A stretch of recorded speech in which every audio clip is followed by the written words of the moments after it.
Role-playing can be extremely hard for some players, no matter how long they've been playing Dungeons and Dragons. And it can be extremely hard for new players who just don't know what they're doing. It can be very uncomfortable, and players can become very easily embarrassed, especially if they think they're going to fail. So it is up to the DMs to ensure that their players are not only supported, but rewarded for taking steps out of their comfort zone. This is why it's important to implement a role-play reward system.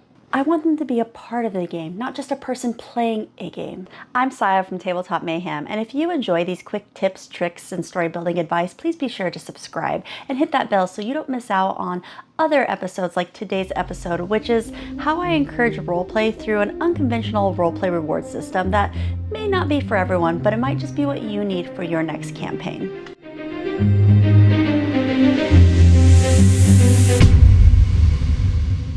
How do we get the behavior and the choices we want to see from our players? You support the behavior by rewarding it, thus encouraging more of it. In my games, I will reward every role-playing effort with a +1 to their dice rolls. I know some of you are not going to like this, especially those D&D Puritans, but I do think that a Dungeon Master has to do what's right for their campaign and their players. And I don't think that this reward system breaks the game in any way. If a player wants to deceive an NPC, if a player wants to flirt with an NPC, if a player wants to intimidate an NPC, I will give them a +1 to their roll if they look me in the eyeballs and give it a go. It doesn't even have to be good. It's the effort that I'm rewarding here. If my players can look me in the eyes and tell me the biggest whopper of their lives, or make me blush a little bit with the sweetest pickup line, or cheesy, I'll take cheesy, or if they make my eyebrows raise with the most intimidating rant, even if they do a bang-up job, I will give them the +1 to their dice rolls. And I don't know about you, but my players will literally do anything for an advantage. It doesn't even matter what the situation is, they want it. With the right support and encouragement, you will watch these nervous, squirmy players struggle through their first couple of attempts, but then they'll slowly begin to become more passionate and more confident in what they're doing as the +1s begin to add up with each one of their attempts. Oh, this also applies to any roleplay opportunity. If you can work a roleplay opportunity into a spell, such as Vicious Mockery, I will also give you that +1.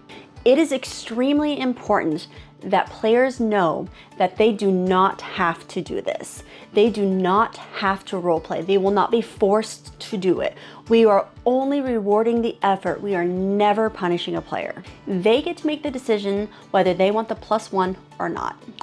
Now, building upon this idea, for situations that really matter, for conversations in the game with really important people that can completely change the course of the campaign, or like mid-battle banter with the big baddie.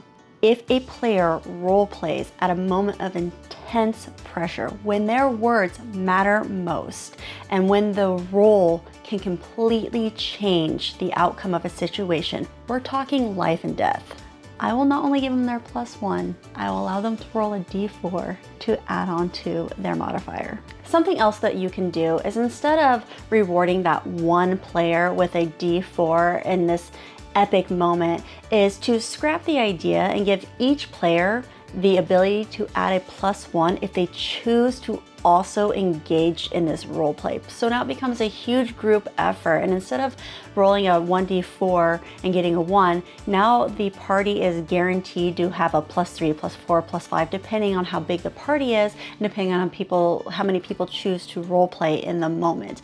This also sets your players up to have such a successful moment, such a feel-good moment, because they're getting such a high modifier added on to the dice roll that their chances of success is much higher, and it's then rewarding them for this group role play that they're doing together. And I think that this can really help bring players out of their shell, or at least have them make some sort of an effort to be involved in this really important moment. And a +4 is not going to ruin these epic moments. One, because your player can always roll a nat 1. And 2, because we have to remember that we are trying to support our players in these epic moments to be successful. So it's just like a little added bonus to the moment. So I don't really think that I would do this a lot, but I would definitely do this in moments where I really want everybody to be involved in the moment. In conclusion, I do know that this is not for everyone, but now you do have another tip that you can keep in your back pocket that will help you support role-playing in your campaign. I use this in my campaigns and my players absolutely love it, though they will do anything to get an advantage in a situation. But hey, I'm getting what I want, more role play, and they're getting what they want, a little extra help rolling those dice. This reward system really aids in keeping players present, involved, and a part of the story by keeping them in character at the table for longer periods of time. Without a doubt, rewarding players for role-playing will increase the amount of role-play in your game. Please, I would love to hear your thoughts. Do you think that giving players a +1 to role-play out scenarios is overpowered? Would you try it?